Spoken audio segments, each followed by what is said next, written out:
साथियों नमस्कार। अमोल 24 चैनल पर आपका हार्दिक स्वागत है। आजकल सोशल मीडिया पर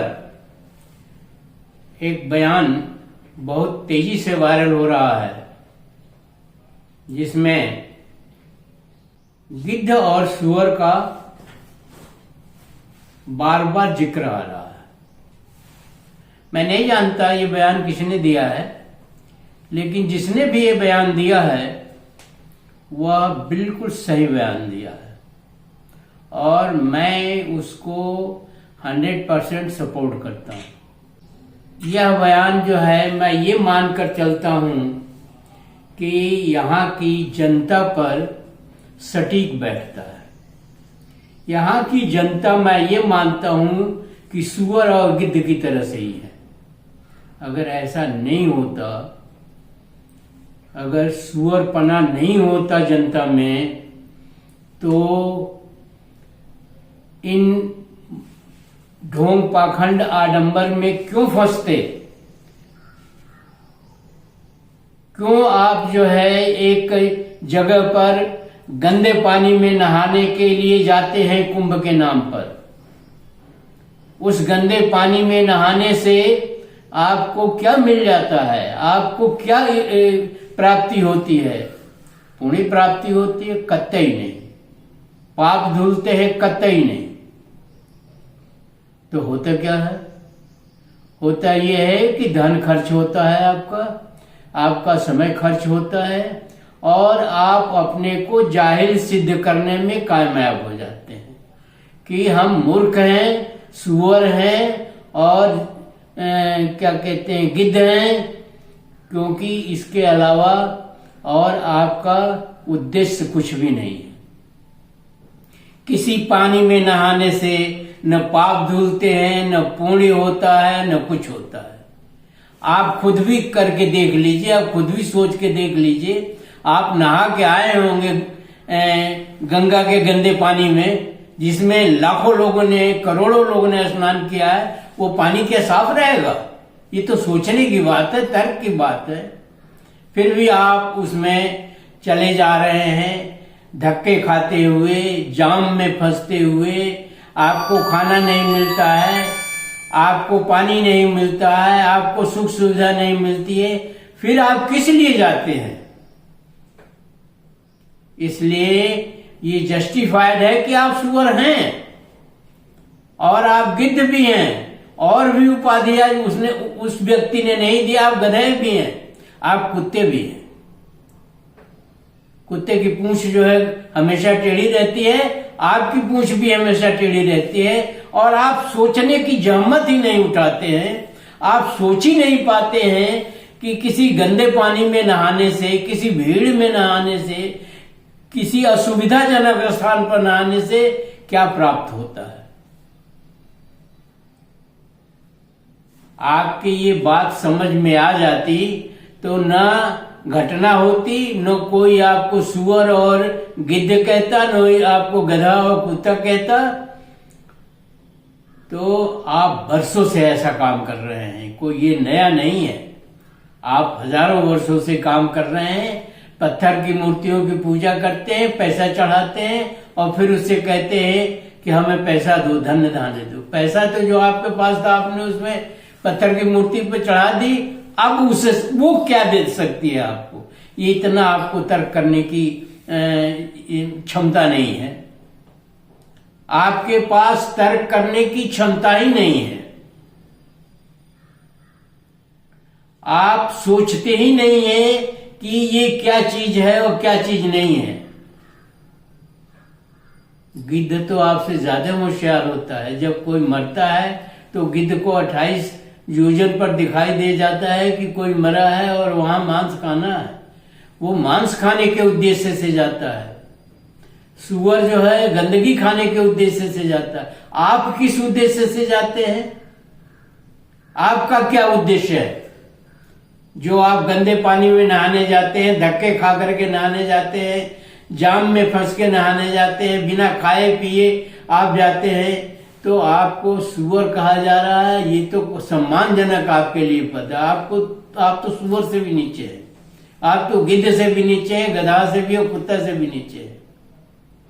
इतने हजारों साल हो गए, बताने वाले आपको बता गए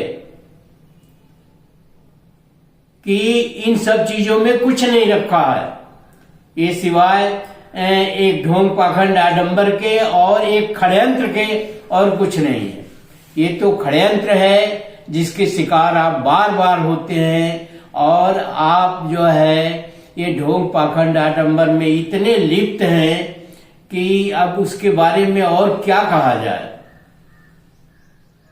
औरतें जो है एक थाली ले लेती हैं, उसमें चावल रख लेती हैं, उसमें सिंदूर रख लेती हैं, रोरी रख लेती हैं, क्या रख लेती हैं, दीपक रख लेती हैं, चली जाती हैं कल्याण के लिए। इससे कल्याण होगा? ये थाली में चंदन रोरी लेकर के किसी पत्थर की मूर्ति का टीका करने से या कहीं किसी मंदिर में जाने से आपका कल्याण होगा? या तरह तरह के तीज त्योहार जिनका कोई सेंस नहीं है, जिसके बारे में आप जानते भी नहीं है कि ये तीज त्योहार क्यों मनाए जाते हैं, वो भी आप करते हैं, और उसमें ढोंग पाखंड आडंबर जो है वो भी नहीं आपके समझ में आता है। तो क्या बताया जाए? शायद कौओं को और पक्षियों को, गिद्ध को, सबको आता है, लेकिन आपको नहीं आता। यह आप मनुष्य लायक है ही नहीं। जबको किसी भगवान ने, बुद्ध ने आपको बताया कि खुद तर्क करो कि इसमें क्या चीज है, हम इसका पालन क्यों करें, कैसे करें, क्या इसमें प्राप्ति है, क्या इसमें चीज है। तो औरतों की कहानी अलग है। उन औरतों को आप न पढ़ाते हैं, न लिखाते हैं, न समझाते हैं, न उनको डांटते हैं, न फटकारते हैं, न उनको किसी तरह से आपको तर्क करके, जब आप खुद जो है लिखलोड़ा पड़ पत्थर हैं, और जब आप खुद जो है गोबर हैं, तो गोबर लपेट के भी देह पर कहते हैं लोग, गोबर लपेटो देह पर सब दुख दूर हो जाएगा, अच्छे अच्छे कहते हैं, और आप उसको मानते हैं, आप उसको जानते हैं, आप ये समझने की कोशिश नहीं करते कि इसमें है क्या चीज। अगर ये समझने की कोशिश करते तो भगवान बुद्ध ने आपको बहुत बताया है, बहुत किया है कि तर्क करो, क्यों करें हम, किस लिए करें हम, इससे हमारा क्या फायदा है। ये आपको सोचने की शक्ति नहीं है। बाकी चीजें आप सोच लेते हैं, ये सोचने की शक्ति नहीं है। मंदिरों में लाइन लगी रहती है, मंदिरों में भीड़ इकट्ठे रहती है, क्या मिलता है वहां, क्या चीज पाते हैं आप, क्या हो जाता है। अगर इन्हीं से होना रहता तो आपकी ये दुर्दशा नहीं होती कि आपको पिछड़े, आपको दलित कह के बुलाया जाता है। कोई भी पिछड़ा और दलित नहीं होता है, अपने कर्मों की वजह से वो पिछड़ा और दलित होता है। जैसे और लोग हैं वैसे हम भी हैं। सारे मनुष्यों का नक्शा एक ही है। नाक जहां पर होनी है नाक है, सर जहां होना है वहां है, कान जहां होना है वहां है। किसी का दुनिया में बता दीजिए कि वो बहुत उत्तम है और उसका कान जो है पैर में है और उसकी आंख जो है पेट में है। सबका भूगोल एक ही है, सबकी सब चीजें एक ही है। जो औरत और पुरुष जो है अलग अलग हैं, क्योंकि स्त्रियों को धारण करना, पुरुष को कुछ और है, तो वो पर्पजली है, वो माने रखता है कि हाँ इसलिए बनाया गया है। लेकिन आप जो मंदिरों में लाइन लगा करके और दर्शन करने के लिए जाते हैं, पैसे चढ़ाते हैं, जाने क्या क्या अक्षत धान का चावल ले जाते हैं, ये ले जाते हैं, मेन चीज तो पैसा भी चढ़ाते हैं।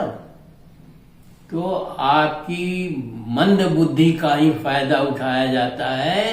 और मैंने कहा था कि राजनेताओं, उद्योगपतियों, सेठ साहूकारों के पास इस देश का 50% संपत्ति है और 50% संपत्ति मंदिरों, मठों और इन मठाधीशों के पास है।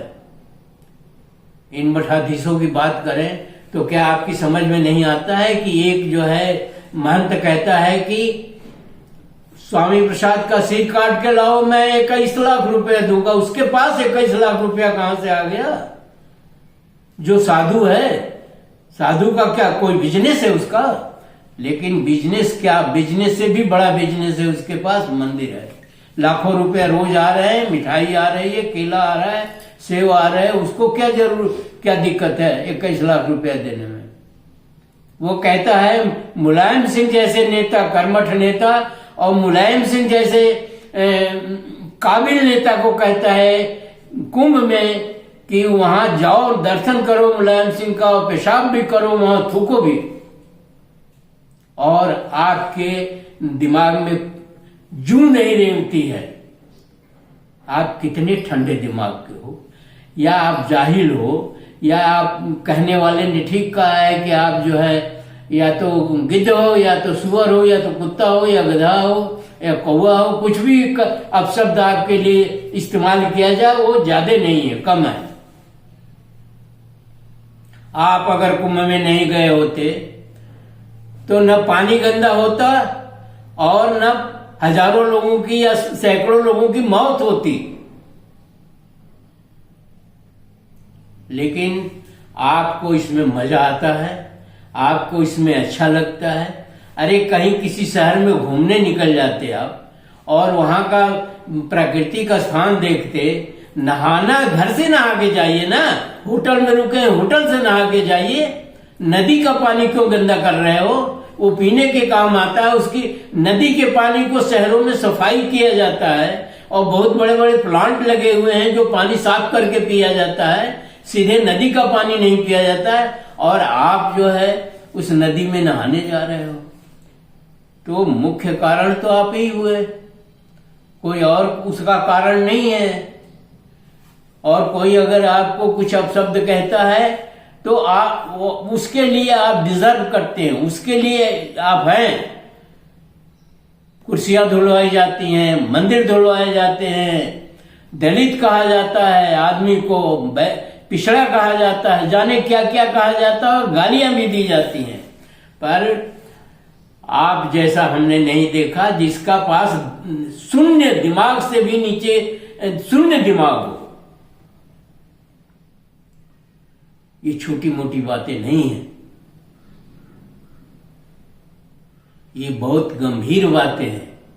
कोई सन्यासी कुछ कहता है, कोई सन्यासी दोनों आंख से अंधा है और कहता है कि उनकी जबान काट के लाओ, या जो भी है अपशब्द कहता है, जो स्वामी प्रसाद मौर्य के बारे में कहा गया।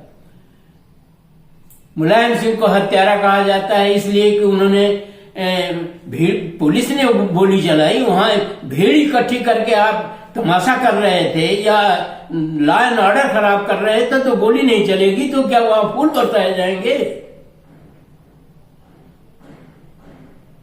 हमारे संवैधानिक पद पर तो मठ महंत ही बैठे हुए हैं, मंदिरों में तो बैठे हुए हैं।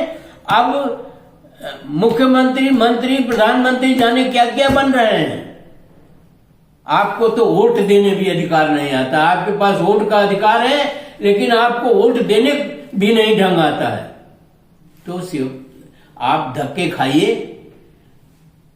पर जो लोग पढ़े लिखे होशियार हैं, जो कुछ जानकारी है, उनका भी कर्तव्य होता है कि इन मूर्खों को, इन जाहिलों को, इन गिरे हुए लोगों को समझाएं, जागरूक करें।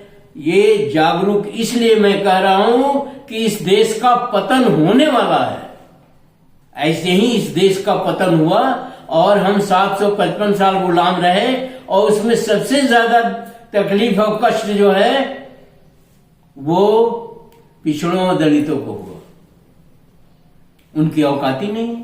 जब वो अपना भला बुरा नहीं सोच सकते हैं तो देश का भला बुरा क्या सोचेंगे, समाज का भला बुरा क्या सोचेंगे? कोई कहता है मैं मौर्य हूं, कोई कहता है मैं यादव हूं, कोई कहता है मैं राजभर हूं, कोई कहता है मैं कुर्मी, और एक बेकार है सब ये कहना। जब तुम एक नहीं हो सकते हो और जब संगठित नहीं हो सकते हो और इतनी बड़ी संख्या में हो, 80% हो तुम, 80% जो लोग जागरूक हैं, जो लोग पढ़े लिखे हैं, उनका ये कर्तव्य बनता है कि सारा काम छोड़ करके इन जाहिलों और इन बेकार के लोगों की मदद करें और इनको जागरूक करें। क्या करोगे? यादव का बन के क्या करोगे? मौर्य बन के क्या करोगे? राजवंश के क्या करोगे? कुर्मी बन के क्या करोगे? और भी तमाम जातियां और दलित हैं, सब धक्के खा रहे हो, और आज से नहीं हजारों साल से धक्के खा रहे हो, और तुम्हें आदमी समझा ही नहीं जाता। संवैधानिक पद पर साधु संत बैठ रहे हैं, सारे भाषण उल्टे सीधे साधु संत दे रहे हैं। ये क्या हम इनको गुंडे कहें? नहीं, गुंडे नहीं है, ये सही है। इसलिए सही है कि आप सुधरने का नाम नहीं ले रहे हो, आपके अंदर जागृति नहीं आ रही है। काशीराम चले गए, उनके पीछे जो छोड़ गए वो वही कर रहे हैं। अंबेडकर चले गए। अंबेडकर कितने महान थे, जिन्होंने आज की परिस्थितियों से पहले तो और भी जटिल परिस्थितियां थी, और संविधान बनाना तो और भी जटिल था, तो उन्होंने बुद्धि से काम लिया, उन्होंने जागरूकता से काम लिया। उससे पहले बुद्ध थे, उससे पहले, उसके बाद और भी लोग हैं। बुद्ध ने पूरी तख्ता ही पलट दिया। क्या होता था पहले? आप पढ़िए किताबों को, आप लोगों से सुनिए, आप लोगों के संपर्क में रहिए और सुनिए कि क्या होता था। समाज के उच्च वर्ग के लोग दान में औरतें ले लेते थे, दान में लड़कियां ले लेते थे, उनके साथ व्यभिचार करते थे और लावारिस छोड़ देते थे। आप पढ़िए, तो किताबें पढ़िए, और किताबें पढ़ करके देखिए कि उसमें क्या होता था। दो दो शादियां करते थे, कुटुंबकम संबंधम। मैंने बताया है कि संबंधम शादी का क्या मतलब था। ऐश करो, छोड़ दो। औरतें दान में दी जाती थी, लड़कियां दान में दी जाती थी, और आपकी लड़कियां दी जाती थी, आपकी औरतें दी जाती थी, और आपको मनाने जा रहे हैं, और ऊपर से आपको गाली भी दिया जा रहा है। मैं नहीं समझता कि ये सही है और ये सही रास्ता है। और इस तरह से तो ये आप तो बर्बाद होंगे ही होंगे, देश भी बर्बाद हो जाएगा। देश भी बर्बाद हो चुका है। 755 साल हम बार बार कहते हैं गुलाम हो चुका है।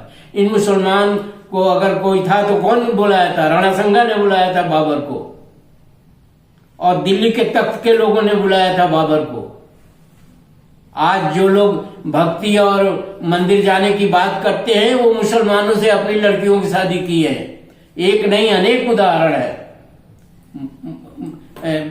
सोशल मीडिया पर आ रहा है, तमाम चीजें इस्टेब्लिश है और अब भी हो रहे हैं। और एक तैमूर नाम रख दिया गया, तो एक सज्जन जो बहुत बड़े कवि हैं और कविता सुनाते हैं, वो ठीक है, कविता सुनाते हैं, पर उनका ये कहना, तैमूर नाम क्यों रख दिया? तैमूर को रोका क्यों नहीं? तैमूर कैसे मंदिर लूट ले गया? कहां थे तुम्हारे पुरखे और पूर्वज? जो तैमूर आया और बर्बरता करके यहां से निकल गया, तब तुम्हें होश नहीं था? तब तुम्हारे पूर्वजों को होश नहीं था कि ये देश लूट रहा है? मंदिर बना के रखते हो, उसमें सोने चांदी जब्त करके रखते हो, लूट के लेके चले जाते हैं। मंदिर में सोने चांदी की क्या आवश्यकता है? मंदिर में क्या चीज होता है? मंदिर में तो मंदिर तो होना ही नहीं चाहिए। मंदिर तो हमारा घर है। हम इस घर को ठीक से सजाएं, रखें, इसमें ज्ञान की बात करें, तर्क की बात करें, चीजें करें, तो ये किस मंदिर से कम है? ये पिछड़ों को, दलितों को समझना चाहिए। दलित तो कुछ कुछ समझ रहे हैं, लेकिन ये पिछड़े देश को बर्बाद करने पर तुले हुए हैं, और कोई नहीं। ये पिछड़े तुले हुए हैं। इन्हें वोट देने का अधिकार तो मिला हुआ है, लेकिन इन्हें वोट देने का तमीज नहीं है, ढंग नहीं है। ये कुछ पैसों पर वोट दे देते हैं, कुछ बकाओं पर वोट दे देते हैं। बात को समझते नहीं कि हम किसको वोट दे रहे हैं। तमाम दागी, पैसे वाले लोग, तमाम क्रिमिनल्स आज वोट के बल पर संसद में सांसद हैं, मंत्री हैं, हवाई जहाज से उड़ रहे हैं और पैसा अपना बढ़ा रहे हैं। आपको किसी चीज का कोई ढंग नहीं है। किसी तरह से आप अनाज पैदा करके खा लेते हैं, बस इतनी ही आपके पास। अनाज कैसे पैदा करोगे जब तुम्हारे पास जमीन ही नहीं रहेगी? और जब जमीन ही नहीं है तो मजदूर हो, और मजदूर हो तो आपके मजदूर होने का भी कोई गर्व नहीं है, उसका भी शोषण होता है। भगवान बुद्ध ने कहा कि भी किसी भी तथ्य को तर्क करो, जानो तब मानो तब समझो। तर्क करो कि क्यों करें हम, कैसे करें हम, किस फायदे के लिए करें हम। तर्क तो करना करीब करीब सभी लोगों को आना चाहिए। कोई अंबेडकर नहीं आएगा, कोई बुद्ध नहीं आएगा, कोई अशोक नहीं आएगा, कोई फूले नहीं आएगा। फूले ने कितना कष्ट सहा, पढ़ो तो अपने महापुरुषों के भी। तो कोई गाडगे नहीं आएगा, कोई छत्रपति साहू जी नहीं आएगा, कोई पेरियार नहीं आएगा, कोई लले सिंह नहीं आएगा, कोई जगदेव नहीं आएगा। अपनी लड़ाई खुद लड़ने की क्षमता पैदा करो, सब आ जाएंगे। जब आप ही नहीं उठ खड़े होगे तो आके करेंगे क्या? इतने दिन तक उन्होंने काम किया, अपनी जिंदगी खत्म कर दी, लड़ाइयां लड़ी। रविदास ने, गुरु नानक जी ने, और भी घासीराम ने, तमाम लोगों ने लड़ाइयां लड़ी और कष्ट सही। और आज आप वहीं कर रहे हैं, कुंभ में नहाने जा रहे हैं। अरे कुंभ है क्या चीज?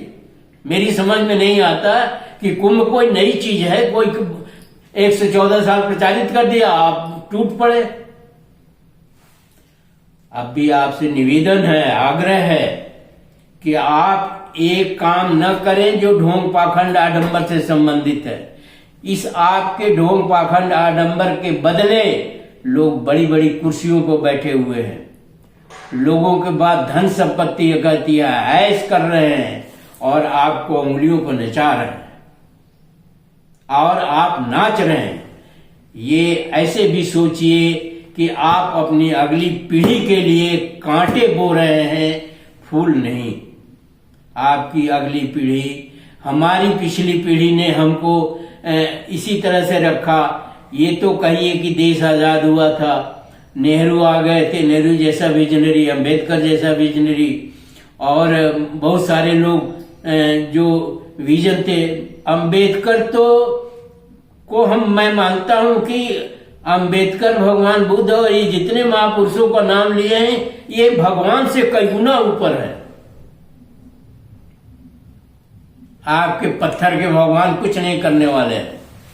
ये आपके पत्थर के भगवान से हजारों गुना ऊंचे हैं, जिन्होंने आपके लिए, आपके तन पर कपड़ा नहीं होता था। अब अज्ञानता की कोई दवा नहीं है। अज्ञानता की दवा यही है कि आप जानकारी करिए, शिक्षा ग्रहण करिए, स्वास्थ्य अपना ठीक रखिए, अपनी जिम्मेदारियों को समझिए, अपना मनुष्य होने की कीमत को समझिए। आप अगर मनुष्य होने की कीमत नहीं समझेंगे तो भगवान बुद्ध ने आपको बताया, बहुजन हिताय बहुजन सुखाय। पूरी जिंदगी उन्होंने राजपाट छोड़ करके यही किया। अंबेडकर ने इतनी डिग्रियां लेकर के कहीं नौकरी करते होते विदेश में, अपने उनके बच्चे होते ऐश करते, उन्होंने ये नहीं किया। सारे महापुरुषों ने अपना त्याग किया है, अपनी जिंदगी जो है दांव पर लगाई है। और आप कुंभ नहा रहे हैं, आप मंदिर में जाके पत्थर का घंटा हिला रहे हैं और शुद्ध घी की मिठाई ले जा रहे हैं, अच्छे अच्छे फूल बरसा रहे हैं। अरे वो पैसा जो लगा रहे हैं वो अपने बच्चों की पढ़ाई पर खर्च करिए, बच्चे को कपड़ा पहनाइए, बच्चे को खिलाइए पिलाइए, उसका स्वास्थ्य बढ़िया हो। अगली पीढ़ी के प्रति भी आपका कर्तव्य है और बहुत बड़ा कर्तव्य है। आपने पैदा ही क्यों किया जब आपको लवारिस छोड़ देना है और लोग कहें कि ये तो गिद्ध है, ये तो क्या कहते हैं कुत्ते हैं, ये तो कौवे हैं, और ये जो है गिद्ध और सुअर। आपको शर्म आनी चाहिए कि आपके बच्चों को सुअर आपको सुअर और आपको गिद्ध कहा जा रहा है खुलेआम मंच से, और वो भी संवैधानिक पद पर बैठा हुआ आदमी कह रहा है आपके लिए कोई काम नहीं करने वाला है, कुछ नहीं करने वाला है, सिवाय आपको गर्त में ढकेलने के अलावा और कुछ नहीं करेगा। ये जितने साधु सन्यासी हैं आपको गर्त में डालने के लिए हैं। ये महास्वार्थी हैं, इसमें बहुत सारे क्रिमिनल हैं, इसमें बहुत सारे लंपट हैं, इसमें बहुत सारे जो है अब क्या कहें, अब ऐसा लगा कि ये कुंभ का इतना प्रचार प्रसार किया गया किस लिए? इसलिए कि आपको गर्त में ढकेलना है और आप गर्त में गिरने के लिए तैयार हैं। उनका दोष नहीं है, दोष तो आपका है। आपसे निवेदन है, आग्रह है कि अब भी समय है, अब भी टाइम है, आप अपने वोट का अधिकार सोच समझ के करिए, पहली बात। दूसरी बात, शिक्षा, स्वास्थ्य और सामाजिक सदाचार पर ध्यान दीजिए। मंदिर जाना, पूजा करने के और भी रास्ते हैं। पैसा चढ़ाना पूजा नहीं होता है, फूल चढ़ाना पूजा नहीं होता है, और कुंभ नहाना भी पूजा नहीं होता है। इस पर ध्यान दीजिए और ये भी ध्यान दीजिए एक दूसरे का सहायक बनिए, और कभी भी ये दिमाग में नहीं सोचिए कि हम यादव हैं, हम मौर्य हैं, हम कुर्मी हैं, हम राजभर हैं, हम ये हैं, हम वो हैं। आप कुछ नहीं हैं, और अकेले तो वैसे भी कुछ नहीं हैं। आपको दबोचने वाला, आपकी छीछा लेदर करने वाला, आपको बर्बाद करने वाला सर पर खड़ा है, वो अल्पजन, और वो अल्पजन है। ये सिद्धांत है, अल्पजन हिताय और अल्पजन सुखाय। दो संस्कृतियों की लड़ाई चल रही है, और इस लड़ाई में आप हार गए तो पुष्ट दर पुष्ट आप हारे हुए हैं। पुष्ट दर पुष्ट आपने कष्ट झेला है, सभी ने कष्ट झेला है, आगे भी झेलेंगे। इसी के साथ वीडियो समाप्त करते हैं और आपसे प्रार्थना करते हैं कि आप ढोंग पाखंड आडंबर से दूर ही रहिए, ढोंग पाखंड आडंबर के नजदीक नहीं जाइए, जातियों में मत बटिए, इसमें कुछ नहीं है। सारे पुरुष एक जैसे हैं, सारी स्त्रियां एक जैसे हैं, सारे बच्चे एक जैसे हैं। और बहुजन का गठन करिए और बहुजन के हिसाब से काम करिए, ताकि आपको शक्ति आए। नहीं तो आपको सुअर, कुत्ता, गधा, जो कुछ भी मन में आया वो कहा जाएगा, आप सुनेंगे, और आपके बच्चे को भी कहा जाएगा। आपको कहा जाएगा, आपको कम तकलीफ होगी, अपने बच्चे, आपके बच्चे औरतों को कहा जाए तो कितनी तकलीफ होगी। हो चुका है, ऐसा नहीं है कि ये सिनेरियो बाकी है, हो चुका है। पुनरावृत्ति न हो, ये यही आपसे प्रार्थना कि उसकी पुनरावृत्ति मत करिए। एक होइए, एक साथ लड़िए, एक साथ खाइए, एक साथ शादी विवाह करिए, और कंप्लीट एक हो जाइए। कहीं कुछ नहीं है। जो गांठें जात की बनी है, जो धर्म की गांठें बनी है, जो ढोंग पाखंड आडंबर की गांठें हैं, और जो अज्ञानता की गांठें, उसको तोड़िए। और उसमें पानी मत दीजिए, उसमें खाद मत दीजिए। उन गांठों को तोड़िए और तोड़ के एक होइए। कहीं कोई जाति नहीं होती है, सब आदमी है, पूरी दुनिया, पूरा विश्व। इसी के साथ वीडियो समाप्त करते हैं और आशा करते हैं कि वीडियो आप ध्यान से पढ़ेंगे, समझेंगे, उस पर अमल करेंगे। वीडियो को लाइक, शेयर और सब्सक्राइब करना ना भूलिए। धन्यवाद। जय भीम, जय भारत, जय बुद्ध, जय संविधान।